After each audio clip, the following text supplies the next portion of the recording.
नमस्कार दोस्तों, मैं संतोष शाह आप सभी लोगों का हार्दिक स्वागत करता हूं आज की इस डेली फोरकास्ट वीडियो में।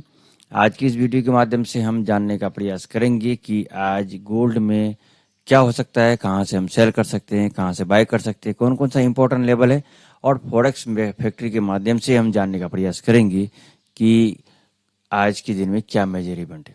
तो इन सभी चीज़ों को डिटेल समझने का प्रयास करते हैं और जानने का प्रयास करते हैं कि आज हम गोल्ड को कहाँ से सेल और बाय कर सकते हैं। तो सबसे पहले चलते हैं फॉरेक्स फैक्ट्री की वेबसाइट में।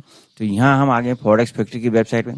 यहाँ आप देख पा रहे हैं कि आज के दिन में कोई भी मेजर इवेंट नहीं है और ये मीडियम इम्पैक्ट का न्यूज है और जिसका कुछ हद तक प्रभाव तो पड़ेगा, लेकिन कल के दिन में बैंक हॉलीडे होने के बावजूद जो है मार्केट ज़्यादा वॉलेटिलिटी नहीं था और एक रेंज बाउंड वाला स्थिति में रहा। तो आज एक कुछ अच्छा चेंजेस होना चाहिए और अच्छा खासा मूवमेंट मिलने का उम्मीद दिखाई दे रहा है। तो अगर हम न्यूज़ बाई बोलें तो बहुत बड़ा न्यूज़ तो नहीं है, ये मीडियम इम्पैक्ट का न्यूज़ है। इसका बहुत ज़्यादा असर मार्केट में नहीं पड़ेगा। कुछ हद तक जो है आज के दिन मार्केट में मार्केट मेकर लोग भी कंट्रोल कर सकता है। तो इसलिए सावधान रहना है और जो इम्पोर्टेंट लेवल है उस लेवल के हिसाब से ही हमें ट्रेड को प्लान करना चाहिए। तो सबसे पहले चलते हैं डे वन का चार्ट पे। तो यहाँ आ गए हम डे वन के चार्ट पे। तो डे वन के चार्ट के हिसाब से आप देख पा रहे हैं कि यहाँ पर बहुत ही इम्पोर्टेंट और साफ और क्लियर दिखाई दे रहा है कि ये एक इम्पोर्टेंट जो है रेजिस्टेंस है आपको 3367 में। तो इस जगह जब अगर डे वन में हम बुलिश तब तक नहीं देखेंगे जब तक इसके ऊपर क्लोजिंग नहीं होता है, ठीक है। अब क्या है यहाँ पर इम्पोर्टेंट बात समझने वाली बात कि नीचे का जो ये सपोर्ट लाइन था उसके ऊपर आके क्लोजिंग दिया, ऊपर में जो एक रेजिस्टेंस लाइन था उसके ऊपर भी क्लोजिंग दिया है और अगला रेजिस्टेंस के पास तक भी पहुंचा है। तो अभी क्या हो सकता है, ऐसा भी हो सकता है आज और कल इस रेजिस्टेंस यानी कि 3367 और यहाँ पर ये जो आपको ट्रेंड लाइन है इसके अंदर यानी 3305 हो सकता है या 3300, ये इस यहाँ तक का सपोर्ट वाला एरिया में आपको एक दो बार घूमकर फिर एक जगह ब्रेकआउट कर सकता है किसी एक साइड में। तो यहाँ समझने वाली बात यही है कि इसके ऊपर अगर जाता है डे वन में तो यहाँ पर अगला एक अच्छा मूव होगा बाई के लिए, और अगर फिर से इसके नीचे इसको ब्रेक करके नीचे आता है तो फिर ये अगला सपोर्ट मिलेगा इसको, ये 3202 और 3194 वाला, और इसको भी ब्रेक करके नीचे भी आ सकता है। तो मार्केट में अभी जो सिचुएशन है उसके हिसाब से वर्तमान में थोड़ा सा रेंज बाउंड का ही स्थिति में है और जब तक इससे नहीं निकलेगा तब तक फिर कोई एक बड़ा मूव की ओर नहीं देख सकते हैं। तो लेकिन फिर भी मार्केट ने अच्छा खासा मूव दिया है, यहाँ से लेके इस एरिया तक पहुँच गया है और स्वाभाविक सी बात है रेजिस्टेंस है तो उसका इज्जत देना चाहिए। तो इस रेजिस्टेंस का इज्जत रखा है और समझिए तो मार्केट एक दिन यहाँ पर होल्ड भी किया। देखिए नीचे का रेजिस्टेंस सपोर्ट और ऊपर का रेजिस्टेंस के बीच में पूरा दिन कल बिता दिया और आज क्या करता है, दोनों में से एक जगह निकलना पड़ेगा तब जाके एक अगला इसका डायरेक्शन क्लियर होगा।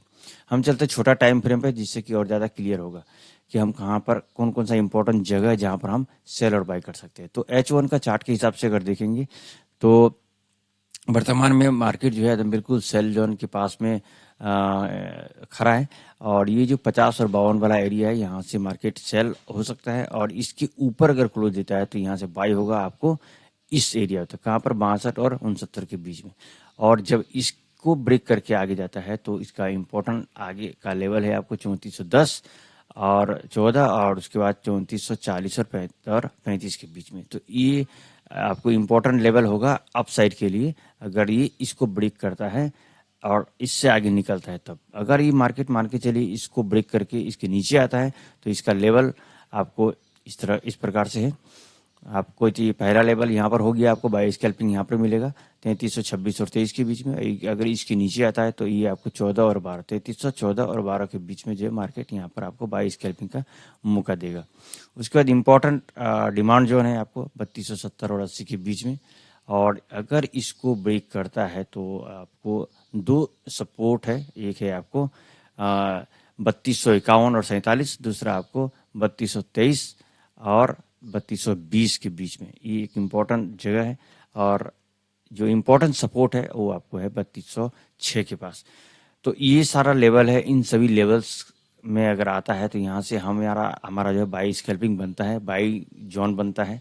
और जैसे जैसे नीचे आते जाएगा तो नीचे का जो आपको जो बाई जोन है, जो डिमांड जोन है, वो सारा एक्टिव होते जाएगा और आपको अपडेट भी कर दिया जाएगा। और अगर मान के चलिए ज़्यादा ही वॉलेटिलिटी आता है तो उस टाइम में मैं प्रीमियम ग्रुप में जो है इसका इन्फॉर्मेशन भी शेयर करता हूँ कि मार्केट में अभी इस वक्त जो है मार्केट इस लेवल पर आ चुका है। तो एक ही दिन में उतना ज़्यादा लेवल तो नहीं जाना चाहिए और बहुत ज़्यादा हाई इम्पैक्ट न्यूज़ नहीं है। तो मैक्सिमम मुझे लगता है इस अगर आप 3314 और 12 वाला एरिया और इधर 3362 और 69 वाला एरिया, इससे ज़्यादा आज के दिन में ब्रेक नहीं होना चाहिए। तो ये 4 लेवल है और इन 4 लेवल पे अगर कहीं पर आए तो वहाँ से हमें जरूर सेल और बाई करना चाहिए। यानी कि नीचे का जो ये 2 लेवल है यहाँ से बाई और ऊपर का जो 2 लेवल है वहाँ से सेल हम कर सकते हैं हम। और 15 मिनट का चार्ट में अगर देखेंगे आपको थोड़ा सा जल्दी मिलेगा। और एक यहाँ पर भी एक लेवल बन रहा है इस एरिया में, आपको 3336 और 34 के बीच में, यहाँ से भी हम एक बार बाई स्कैल्पिंग कर सकते हैं। अगर 3336 और 34 के बीच में भी हम यहाँ पर एक बार बाई स्कैल्पिंग करेंगे। और ये सेल स्कैल्पिंग वाला जो है यहाँ से अगर हम सेल करते हैं तो 34 में हमारा जो है एक बार सेलिंग का प्रॉफिट हम बुक करेंगे। और इसके नीचे आता है तो फिर यहाँ पर हमारा 3326 और 23, उसके बाद आपको 3314 और 12 के बीच में जो है हमारा बाई स्कैल्पिंग जोन है। तो और अगर हम सेलिंग का बारे में बात करेंगे तो एक तो यहाँ से ऑलरेडी सेल मिल भी गया है और आपको एक ये है आपको 3362 और 67, इसका हम लोग फायदा ले सकते हैं। इस प्रकार से गोल्ड में जो है आप जो इम्पोर्टेंट लेवल है उस लेवल के हिसाब से थोड़ा सा वेट करके अगर आप ट्रेड लगाएंगे तो जरूर कुछ ना कुछ प्रॉफिट बनेगा।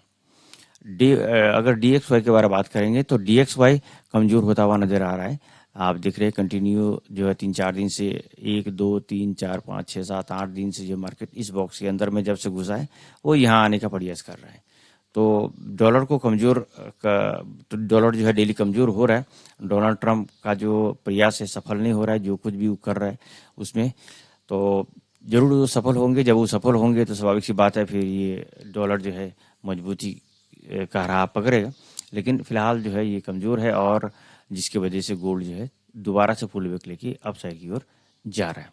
और अगर हम H1 के हिसाब से देखेंगे तो ये ऊपर का जो एरिया था स्ट्रॉन्ग रेजिस्टेंस उसको ब्रेक नहीं कर सका। इसके वजह से ये बहुत कोशिश किया यहाँ पर होल्ड करने का, लेकिन अब ये नीचे आ रहा है। इसका मतलब ये दोबारा से इस जगह में आने का प्रयास कर रहा है। तो इससे पता ये चल रहा है कि जो है गोल्ड जो है ज़्यादा पुल बैक नहीं हो सकता, ज़्यादा नीचे आने का संभावना नहीं दिखाई दे रहा है, क्योंकि यहाँ पर डॉलर भी कमज़ोर होता हुआ नज़र आ रहा है और ये डाउन ट्रेंड में चल रहा है। तो इसकी वजह से हम गोल्ड को सेल की जगह में बाई की ओर ज़्यादा देखना चाहिए। तो ये है इन्फॉर्मेशन। मैं उम्मीद करता हूँ कि ये जानकारी आप लोगों को कुछ फ़ायदा करेगा और आप इसका फ़ायदा ले सकते हैं। तो यहाँ तक अगर आप लोगों ने वीडियो को देखा है, आप सभी लोगों को हृदय की गहराई से बहुत बहुत धन्यवाद।